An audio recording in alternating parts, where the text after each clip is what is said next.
Hello out there. Welcome everybody to another live stream here at AutoCrypt. Just gonna move my screen over so I'm focused. I can see your wonderful chats. I see we have people from Ohio, Washington, New Jersey, Florida, KC, Kansas City, I'm assuming, unless that's another abbreviation I'm not familiar with. Seattle, Chicago. If I missed you, I'm sorry. I'm just going quickly here. So happy to have you here. Uh, we're going to talk today about how to look at your book and evaluate whether or not it's a little bit time to pull the plug. I know it's kind of an uncomfortable topic, isn't it? But one of the reasons I want to bring it up is because I actually think that a lot of people jump the gun on this. So before you panic and you're going to be like, oh, he's going to convince me to move on, I'm probably going to do a lot of the opposite. Because the number one concern of authors, or the number one concern I have with authors, is are they actually finishing their work, right? Are they finishing projects? So if you are somebody who has never finished a project, not even a first draft, I would say this is probably not going to be this is not something you're going to need to worry about. Finish a project first, and go ahead and see it through is generally my piece of advice. Now, I suppose there is no absolute rules. So if you want to keep listening, if you never have finished a work, I might give you some insight on specific times that you might want to ditch that first draft. But no, usually what I'm talking about is where you're more in the weeds. You just feel like you have those diminishing returns, etc., etc. I love this. You can't edit what's always in on the page. You're already in queue for a story inspection. I hope this presentation doesn't make you feel bad. No, I don't think it shouldn't at all. In fact, you are doing precisely what I'm going to recommend in just a little bit. I think this is actually last week's presentation, isn't it? Hold on. I'm sorry, I hit a wrong button. As much as I would love to talk about fantasy stories all over again, that's what we discussed last week. So my apologies. Let me do a little switcheroo here. Okay, and here we go. Yes, when do you walk away from I'm just seeing if you're paying attention. When do you walk away from your book? There is a point in which it's time to walk away. So let's talk about it. The inner critic. So in general, when we're writing, we have our motivation, but we also have our little inner voice, this person who likes to sit there, and often they're a little bit of a skeptic. They're a little bit of a killjoy because they're there sitting there being like, this isn't really all that good, isn't it? You can do better than this. Or maybe I don't even know if you're cut out for this job. That sort of thing. This voice is not super helpful most of the time. I generally tell you to shut this voice up when you're doing a first draft. Just shut them up, put them in the closet, throw away the key. They're not going to be of much use to you. Now, when you're further along in your process, like development editing, line editing, they might show up again. And what you need to do with this voice is you need to ask it a question. You need to say, all right, inner critic, you're not a very big fan of this, are you? Why not? Tell me. Tell me in concrete detail. And if your inner critic's like, it's just bad. I don't know what to tell you. I mean, it's just bad. Then no, who cares, right? Would you pay a developmental editor and be like, "How is this?" And the developmental editor comes back to you and they just say, "It's bad." And you're like, "Well, how is it bad?" "I don't know, it's just bad." $2,000, please. No, of course not. You wouldn't take that. So that critic is not worth almost anything, right? So just ignore them. They're wrong. Now, if they actually have things to say, we're going to discuss that, right? But the first thing I want to head off is if this is just this inner critic telling you it's garbage and they have nothing to say beyond that, just throw them to the curb. You wouldn't want to pay that developmental editor. No, of course not. What a waste of your time, right? There, it is literally worthless. No, no, no. If they cannot give you solid feedback, that doesn't work. And this gets to imposter syndrome. Imposter syndrome is something that pretty much any artist suffers from. Even well established, best selling artists suffer from this. And the idea is that I'm not really sure if I'm good enough to do this. Am I really, am I really a brilliant author? Now, there are a couple of ways to combat this. First of all, is to realize there is a whole spectrum of artists that are worth listening to. Not everybody has to be the best of the absolute best, or else they're completely worthless. And there's a whole spectrum there. There's a spectrum within you, right? Your favorites, right? You have artists that you enjoy, that you're like, that's a great time. They can entertain me. They can take my mind off the world. And then there are other artists that are like, they're gonna rock my world. They're gonna make me cry. They're gonna take, are both of them valid forms of art? Yeah, of course so, right?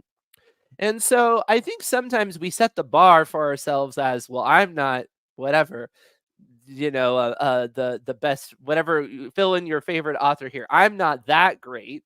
And the answer is, well, even if you aren't, that doesn't take the validity from your craft, right?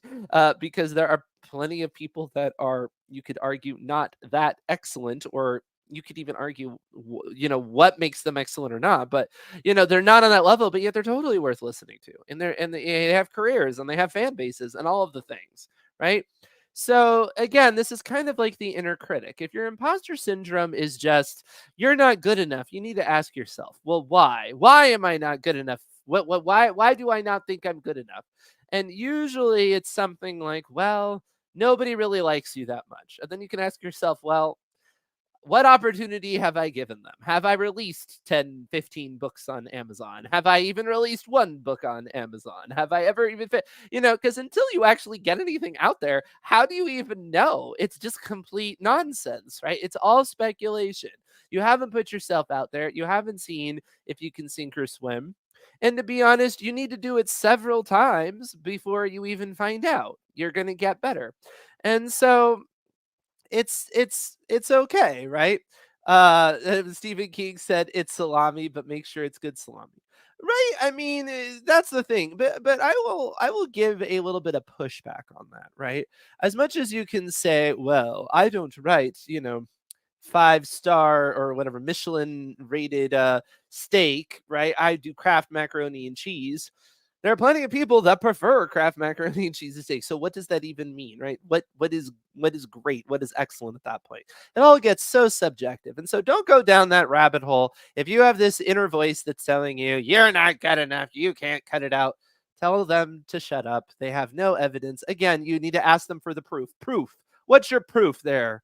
And it's like, well, nobody likes it. Well, they don't like what? Usually people with imposter syndrome don't even have anything yet. They're so wrapped up in their imposter syndrome, they don't even have pieces to direct you to, and things like that. All right.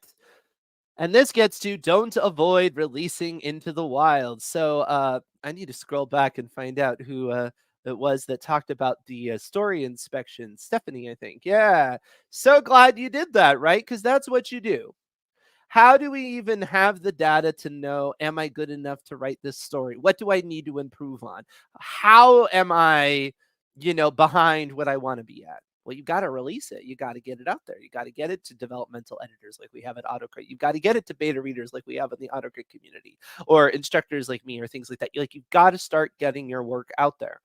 And one of the reasons why we don't do that is because, well, yes, I'll do that, and my imposters will be right, and I'll be awful. And it's like, and will you not be able to improve? Like that's the worst case scenario, right? Will you not be because especially find a welcoming, safe environment.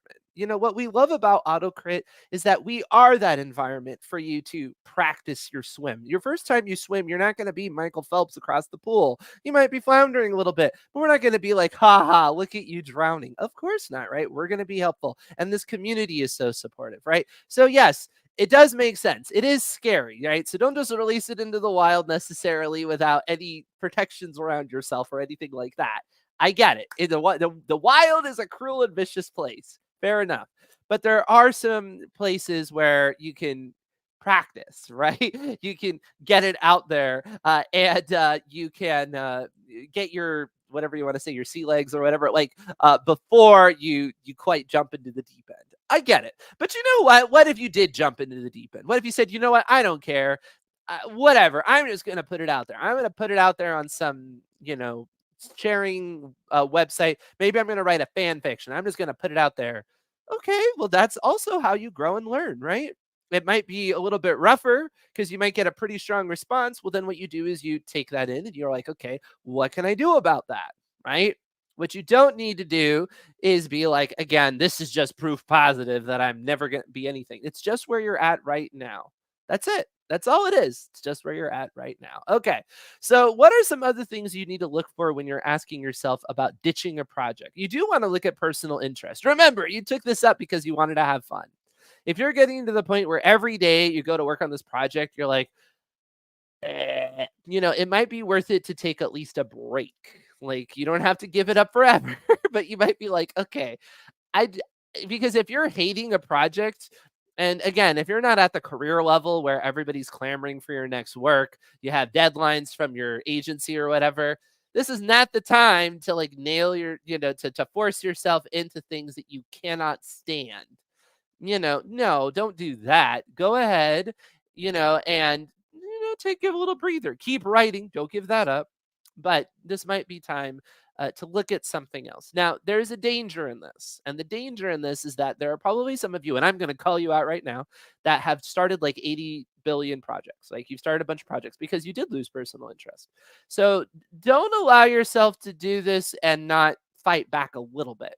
You do want to push back on yourself and ask yourself, okay, am I getting to the hard part? Well, there's always a part of the process that we don't like. And it's going to be different for different people. Some people don't like the editing. Some people don't even like the first draft. They're like, I just got to get through that part. And then I love figuring out what I did, right? Some people hate the developmental editing. Well, whatever it is, right? You're gonna need to wade through that, right? Because that's not a problem with your book. That's a problem that there is a part of the artistic process you don't like. So the only way you'll ever get around it is if you outsource it to somebody else. And then it's no longer yours anymore. Like you could hand it off to somebody else and be like, okay, you make all those decisions for this part. But now it's a collaboration and who knows what might happen, right? So let's not do that. There are tools. The writer's desk is a wonderful tool, so you don't have to do it alone. But the final decision you want to keep with you, right? And you want to learn how to wade through those. So don't just let yourself give up on that for sure. But yes, that emotional response does matter, right? If you're just miserable about it, even if you have to be like, okay, yeah, I know it's the hard part and I'm just fair enough. If you need to figure out yourself a little bit before you actually finish a project, as much as I push to finish projects, and I will finish a project, maybe you just aren't quite there for that, right? That's just not where you're at. You need to find your footing somewhere else. Okay. I'll give you a little bit, but look for it. Look for it. It's a great way to see how you're doing. You also want to look at things like progress assessments. I know now I'm getting corporate on you. Deadlines and stuff. No, it's like statistics. No, I don't mean quite on that level. What I'm saying is, do you feel like you're just stagnating, right? Oh, by the way, some people are asking about horror. Horror is coming back in October. Don't worry about it. We know Halloween season's coming up. Hold that thought.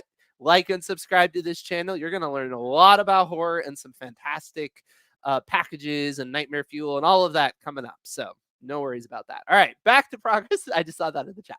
Back to progress assessment. Speaking of not making progress, if you're at the point where you're just treading water and you can feel it and that you're just not getting anywhere, yeah, maybe you just need to maybe you need a break. Maybe you're burnt out on all of those things. Okay, fair enough. Again, I do recommend finishing as much as you can, but sometimes it's a reason to switch. Now, another thing you might want to consider is the unique factor of the book itself. Now, we're getting into a little bit more of like you could say maybe the commercialism of this whole endeavor, but let's go beyond that. Let's not say, okay, yes, unique factors. You have the unique selling proposition, which is going to make you stand out on Amazon. And don't you care to do that? Not even just to sell, but to make a conversation with people. True, true. But let's go even beyond that. How much does this represent you just as an artist, right? It could be one of the reasons why you don't like this book very much is you're not allowing yourself and your unique voice to be that in this book. There are risky things you would love to do, and you've throttled yourself. There are elements of your personality that you're not throwing it all in, and so it's you're distance. You're too emotionally distant from this work, and so you're starting to not like it very much. You're starting to not be so excited about it. Yeah, you had that cool what if factor. It's like, what if the city of Atlantis existed? Okay, but yeah, there's been stories that have been about city Atlantis. What's your story about the city of Atlantis? Like, what's your protagonist like? Well, what's your interesting quirks that you're putting in there?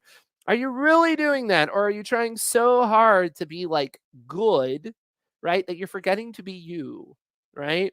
And this can be a way that you can lose your passion because that's part of the passion, of course, is self-expression, right? Isn't that the whole point of art, right? And it might sound obvious, but I do hear from artists that they'll start being like, well, I don't know, what are people going to think of this, and what are people going to think of this, and what are going to be about this, and sometimes you got to tell yourself to shut up about that and be like, well, what do I like?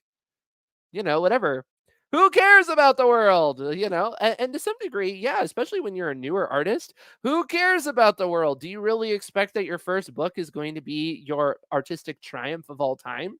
I certainly hope not, because then you have nowhere to go, right? You're just finding your way. So find your way, push, be bold, be exciting, be strange, be you, right?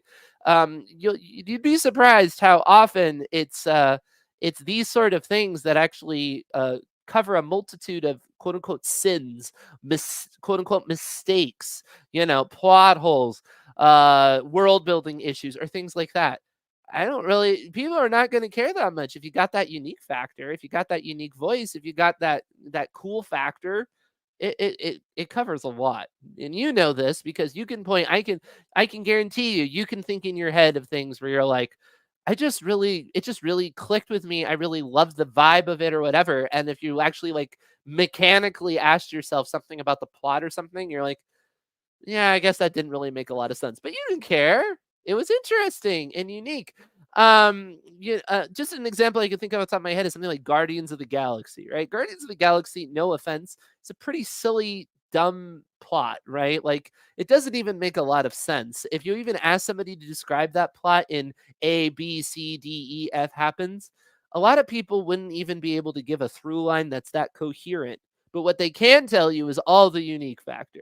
It's got a talking tree. It's got a talking raccoon. It's got a character that listens to retro music while he's doing cool things. That's what they can speak to. And the personality of that is off the charts, right? So keep that in mind. Now Tim is going to defend it. You take that back. But you know what I mean. I mean, in the erudite, literature standpoint, right? No, it doesn't really meet those things, right? And okay, so who cares? Right? Who cares? It was funny because when I saw that movie, somebody asked me how did I like the movie, and I was like, well, it was really more like watching a let's play video game. It was like a different form of art I'd never seen before. And they're like, okay, I kind of see what you're saying. Right? Okay. And this is another thing to look out for is potential for artistic growth. Maybe you're bored with this project because it's kind of more of the same. So this can happen if you reach success or in any form, right? Maybe the success is nothing more than your critique group loved it or your beta reader loved it. And now you're like, okay, I need more of this. Well, more of this is potentially correct, especially if this is a series, but it's not necessarily correct for you because you're going to get bored with this eventually. Right. This is a big danger. This is one reason why super successful artists writers on Amazon sometimes will be like, yeah, I don't really write that series anymore. I like ghostwrite it because like I kind of want to do different things because you get bored, right? It's like I've done this before. And artists tend to love novelty. So you do need to think about this, right? Need to think about whether or not did you actually change the book enough from the last book you wrote if you've written a book before, right? Or do you just constantly find yourself writing the same thing? Well, force yourself. Just do something different. Do something different. Again, what happens? You're like, "Well, I got success in this. I don't know if I'll get success in that." I know. Isn't that exciting? Doesn't that give you tension? And you're like, "Yes, it gives me angst." Yes, well, angst is very good for your creative process. Hate to tell you this, right? If we didn't care so much, our work would be garbage, right? Well, why do we have so much angst? It's because we give a respect to ourselves and our audience. And isn't that a wonderful thing, right? We aren't just sitting there being like, well, I did the assignment, blah, blah, blah, blah, blah. No, like we are pining over all of these decisions because we care so much about what we're doing. And isn't that a wonderful thing? So, if you do find yourself kind of going painting by number, going through the motions, well, it's no wonder you might be like kind of sick of this book and being like, is this that great of a book? It might not even be that good of a book. It might be a bit of a rehash. You might want to like switch things up and just force yourself to do something with it and things like that. Yeah, get yourself and find some inspiration. Exactly. But I mean, it can be as simple as just a contrived thing. You're like, you know what? I'm going to just decide to do X. This is one reason why we love all these creative challenges we do here, is because our hope is that, we're making you do things, making you, of course, we're making it, well, you wouldn't want to not, right? The double negative. See, I keep editing myself. This is what happens when you're an analytical person. Anyway, what I'm saying is we have all these challenges and the idea is that each one is different from each other. And so we're saying, why don't you write something that's more suspenseful? And why don't you write something that is more, from just a random picture or random words we have to put in there, or you can't have any action, or you can't have any blood, or whatever it is, right? And you could say, well, these are all just contrived. These are just hoops you're jumping through. It is, but didn't you grow as an artist? Yes, they help a lot. No, they really do, right? So consider those things, right? Just because you can do it a certain way, why not just do it another way for no other reason except that you're sick and tired of this way, right? Perhaps. Perhaps that's what's going on here. Okay. Consistency with the original vision. So one thing that can happen is you can lose your way. Now, if you're a pantser, you're like, a way, there's a way. I don't even know what you speak of. I just do things. Okay, fair enough. But that's the first draft. Later drafts, yeah, you did have a way, right? You had a outline. It was just 90,000 words long or whatever, right? And so that was your original vision. If you're an outliner, you had an original vision. If you're a planter, you had somewhat of an original vision, right? The question is how far did you go from it? It could be that you have actually lost what attracted you to this whole project in the first place, and you just didn't realize it. So, one way that I suggest to avoid this problem, and this is something you can do in the writer's desk, go in the writer's desk and make sure you, on a note card somewhere, note board, put in inspiration, right? Make a vision board, put in pictures that capture the tone, the visuals that you want, the characters you want, and write down like you don't have to spend a lot of time on this. I'm not trying to give you procrastination tools. I mean, those are always fun as an artist, but no, I'm trying to, this is an actual thing. You go in there and write down 10 things that you love about the idea. Okay. Because what might happen is 2 months, 3 months down the road when you're editing, you'll have to go back and be like, is anything even left from that list? Because you can end up where nothing is left. You're like, oh, I love the fact it's going to have ethical dilemmas. And you're like, I got rid of the ethical dilemmas because I thought they were too complicated. I love the fact that there's this big action sequence here. Well, I got rid of the action sequence because it had a plot hole. And what can happen is you just edit out all the things. Now I know others of you will have the quote unquote darlings, right? And you really should get rid of them. And fair enough. I'm not saying all 10 have to stay there, but you want to ask yourself if by losing anything on that 10, did you actually lose the love of the thing? Is it no longer that project that you were so excited about? And that's what's actually happening. It's a different book. And then you may have to actually reassess. And one answer could be you need a new list of 10 things to be excited about. You don't have an easy list right now because you're going to revise them in, and then maybe you do reset, and those are all darlings. They go, and then but you need to have 10 things that you can easily say you're excited about all the time, right? Because you should be. It's your book. Now, I know there's a point in which you might get a little tired of it, right? And a little sick of it because you're in it so much. fair enough. But you still should be able to point to, okay, there are 10 things about it I still think other people are gonna like. I'm still excited to get out there, that kind of thing. Right? Okay. All right, let's move on. Future potential. So, one of the things that can inspire you to finish is what comes next. Now, I'm not telling you to do this. The one danger in this is that I can tell you there are authors that I'll talk to and I'm like, "Yeah, okay." And they're like, "I don't know what to do about this book. It's kind of annoying me and whatever." And I'm like, "Yeah, yeah, I get it. You need to like short it up." And they're like, "Yeah, yeah, I would do it that way, but that's going to be in book 2. Or I am going to do that and that's in book 5. And I'm going to do that." So there is a danger when you're thinking of, I'm going to do this book because of all of the cool things I'm going to do later, that what happens is you put all the cool things later and none of the cool things in this book. So don't do that. But one thing that can motivate you to write the book is, well, what if it takes off and people love it? Do you love this world? Isn't it going to be fun? So see it through so you can have more fun in this world, right? There are fun implications to what's going on, or even just potential for you as an artist. You could say, I don't know how this is working and I'm really awkward about it because I don't usually, like let's say I usually am a sci-fi author and this is romance and are people going to like it? But that's future potential. What if they do like it? What if they don't? You could say, well, that door is closed. Not necessarily. You can improve. The potential is the information you will gain from trying something new, right? I mean, one thing you need to look at as an artist is that failure is only a failure if you get no information from it.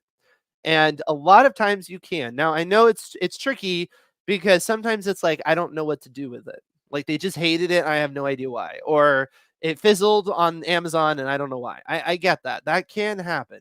But often you will at least get some information, right? You will get some feedback. You will just know it yourself by just the experience you'll learn it, right? So it's very rare that you'll have a true failure or setback without learning something. And so it's all part of the process. And I know that can sound trite. It's like, don't think of it as a failure. Think of it as a learning opportunity. But I mean, it is honestly true. And you will find that the most successful people in life are people that don't care about embarrassment and don't care about failure because they understand that to be good at something, you have to be bad at it sometimes. And to have tremendous successes, you have to sometimes flop, right? I mean, think of it this way. How many really successful artists can you think of that have a dud in their catalog? Quite a lot, right? There's it somewhere. They didn't hit a bullseye every single time.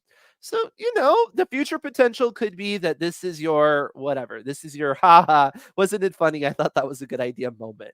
Okay, fair enough, right? It's something to talk about in a future podcast when you are making a great audience for yourself and things like that. Now, keep in mind, for now doesn't mean forever. So just because you're saying, you know what, I want to step away from this project for now, never suggest burning your own book. I mean, certainly burning books is a bad idea in general, right? But don't do that to your own book. Don't nuke it. Don't bleach it off your computer. Don't shred it. Don't do any of those things, right? I'm actually sad that there are some stories that I don't know where they are. They're on like some flash drive somewhere. And how will I ever find them, right? Um, no, that's awful, right? I wish I had access to everything because it's all interesting to me. No, no, no. Just for now, be like, you know what? I'm going to put it aside because what might happen is one of these days, you're going to be like, you know what? There was that old project I have, and I have a really good idea for it now. And I'm going to get excited for it now. And I'm going to bring it out of mouthballs, and it's going to be awesome. And that could be your best work ever. So you just don't know. You liked it at once, at one time. Maybe you just aren't quite at the skill level for this specific project right now. Again, this is just where you're at right now. Maybe you need to try something else. Maybe this is a little bit complicated. There's just too much going on. And you're like, okay, I'm getting overwhelmed. All right, maybe you need to write something a little simpler. Maybe just a few short stories and then you can come back to it, right? Like it's not the end of the world, right? So sometimes you do want to allow yourself an opportunity to be like, let's just take a step back and see what happens. This is particularly true, if you get it out there into the wild at all and it's met with a pretty bad response, but yet you don't feel like you really have that much information to act upon. That's probably like the world's unfortunately not going to help you out this time, partner. You're going to have to figure it out for yourself. And if you can't, you just aren't that in that artistic place yet. But yet, yet, not forever, yet. And that doesn't mean that your next project's going to go the same way. Research. Yeah, this is actually something that can definitely be a first love problem, right? You get into the thick of things, and then the research is so out of control, which is one reason why I do recommend a lot of research in advance. So it's before you get into the weeds of all of this. But yeah, you can't always do that. I understand. All right. So Story Doctor. Tomorrow, for our AutoCrit Pro community, you can join us for our Story Doctor session. And so this is a great way to get some feedback. This is part of your AutoCrit Pro membership. So please show up. It's at 3 p.m. tomorrow. You don't need an appointment. It's a walk-in clinic. And yeah, this is a good place. One of the reasons why we have these sessions is to help you avoid the I just need to walk away. It's so you can get that valuable feedback and prompt. And it's our favorite thing to hear is like, I got it. I'm going to go back. I'm going to be motivated. You fixed the problem, right? Or I feel great about it. That's what we're looking to do for sure. And we do love to be descriptive, not too prescriptive. Our job is not to write your story for you. It's to give you some direction that will hopefully prompt you to the response that you are looking for. Now, we also have some great events. We have a sports romance workshop coming up tomorrow with one of our newer authors that have joined our team here at AutoCrit. You may be, if you're in the romance category, if you've done some romance in the past, you've been getting emails from Becca. Yeah, so that's going to be a lot of fun. It's a whole sub niche genre, and even if you don't specifically write sports romance the genre, you might include sports in your works. It's a great way to know how to incorporate it without looking silly and things like that. We have AutoCrit 101. This again is an event for all of our pro members. Feel free to join us for that. That is with Catherine. Yes, you may join us. Oh, sorry, wait. But please smash that like button. Yes, you may come and listen to Story Doctor. In fact, it's really helpful to do so. You get to hear other people, you get to commiserate with them, see them having the same issues that you have, essentially like that. Yeah, absolutely. And then in terms of time is limited. You can always watch replays, watch them at 2x if you can, or things like that. I do that all the time. I do talk kind of fast in case you notice. So maybe my life is on 2x, but yeah, you can do that as well. That's again available for all AutoCrit Pro members. We also have an AutoCrit Romance Club that is happening as well. Again, these are just great drop-in clubs. Ask questions, feel out what's going on. Accountability club as well. It's all part of this whole community event. Oh yes, AutoCrit 101 is open to everybody. No membership required. Thank you. Thank you, AutoCrit, for explaining that to me. That's Catherine behind the scenes. It's not. We don't have an auto chat. We have actual people. We call them the bubble people, or sometimes, but they really do so much more than that. It's a happy, lucky team around here. But if you were here last week, you remember I promised you something, didn't I? I don't know if you remember it, but I did. I made a promise that we had an announcement for a new series that we're going to do on this channel. Right? Right. Okay, so I'm going to explain what this series is. You're like, you're going to wait until more? No, no, no. I am going to explain what this series is. I am going to, for now, title it Confessions of an Unfinished Series. Yes. So for those of you who have joined us for our workshops, I have revealed a very sad truth to myself about myself. So you know how this whole thing was about, walking away from books and walking away from things. I sadly walked away from an entire series, and it's because at the time I felt I had imposter syndrome. I didn't feel like I was doing very well. The books were getting pretty good reviews. Yeah, first book is better rated on Goodreads than Twilight. Just saying. I'm kidding. I don't think that really matters. But anyway, see, I'm trying to build myself up here. Anyway, so I walked away from the series. This was like almost a decade ago, right? And in the meantime, I have spent a lot more time as an analyzer, an editor, a book coach. I mean, in many ways, I really feel like that is my strongest suit, right? Roger Ebert was a great film critic. Did he make a movie? No, as far as I know, he didn't. But I was a writer first, right? Which is one of the reasons why I could speak well to authors. And I was enjoying what I was doing, right? I was enjoying all of this. I did have a love for all of this, and I fell out of it. And so we are going to experience me coming back into the fold. We are going to do a whole series where I'm going to explain where I'm at. I'll tell you where I'm at right now. I don't have the I'm an outliner like bananas. Like I am a very, very meticulous outliner. I don't have my outline for the next book. I don't have my story Bible for the next book. It fell in a laptop on a way to a musical rehearsal, a musical that I wrote, by the way. It fell and it crashed, and I don't even know where that laptop is, but it's on that hard drive, so it's gone. So I have to re-outline my last book. I have to figure out my story Bible because this is an intricate series. There was 3 books in. It was just the 4th book was supposed to be the last one. It's a lot. And on top of that, I released it back in the day before, I knew about AutoCrit, before I was using these sort of tools. I was doing everything by the skin of my teeth, duct tape, whatever you want to say. It's like Mickey Rooney and Judy Garland. Let's put on a show, guys. Like that's what it was. And you know what? I don't want to begrudge anybody. And that's why I don't. Right? I'm not going to stand up here on my high horse and criticize people who just get it done. Right? Right? Great. Good for you. I got it out there. And like I said, better rated on Goodreads than Twilight. Of course, now everybody's going to be like, oh, yeah, Daniel. You're going to find it and knock it down. Anyway, that's okay. You go ahead and do that. I'm beyond that. I've moved on. Anyway, so we are going to watch as I figure all of this out. And I'm going to go back in and I'm going to first get my books a little bit more up to snuff. I don't hate the first 3 books, but I'm going to auto crit them. All right. So we're going to put them through the software. Oh, here's another thing. I don't even have a copy of my 3rd book. It's on Amazon. I don't have the original anymore. So I'm gonna have to figure out how to get it out because I wrote it.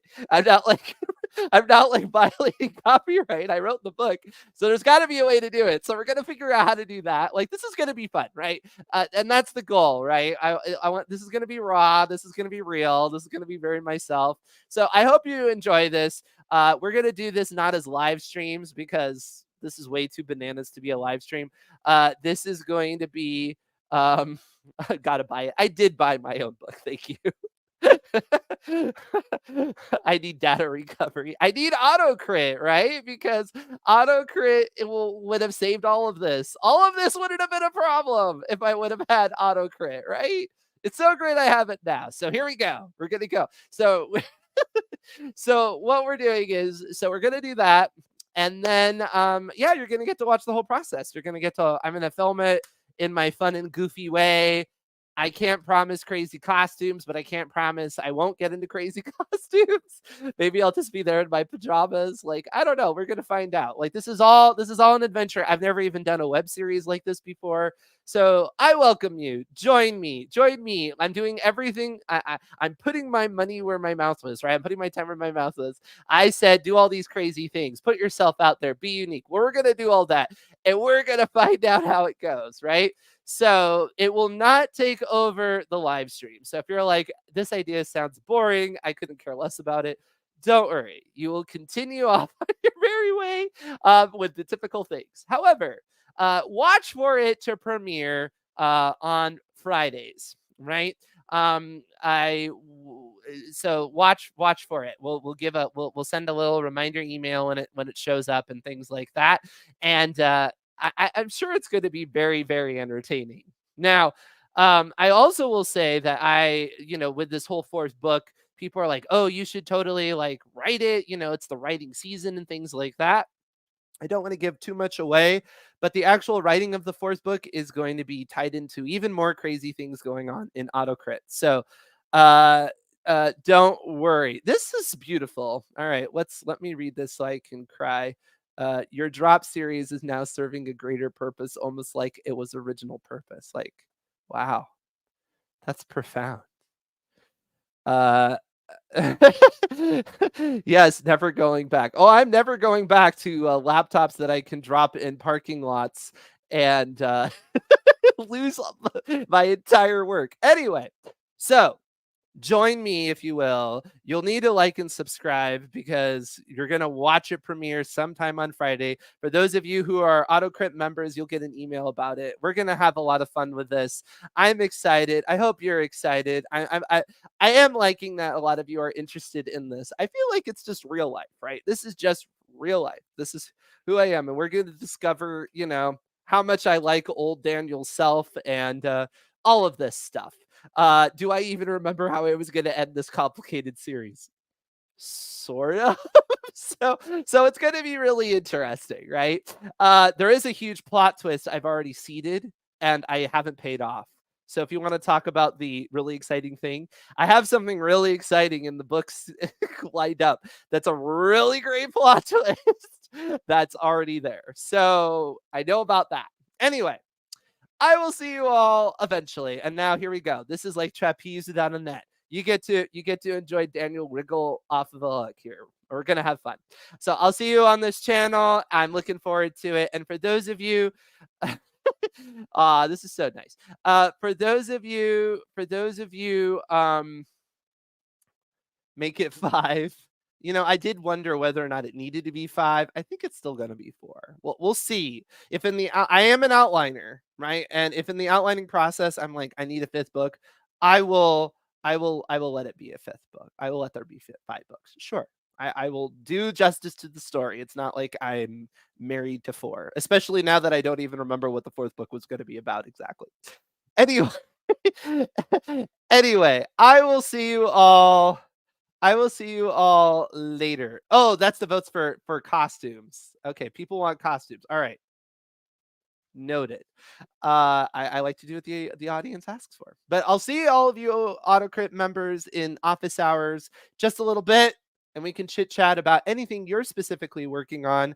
And yeah, I'll see you around. I hope you enjoyed this announcement, and we have more to come. More to come. People are like, "When's the next challenge?" Challenges are coming. Hold the phone. It's gonna happen. More stuff. So please, again, like, subscribe, share. It all helps us stay motivated and gets more involvement and more comments and more craziness and more people in the community, and that's what we like. All right, I will see you all later. Bye, everybody.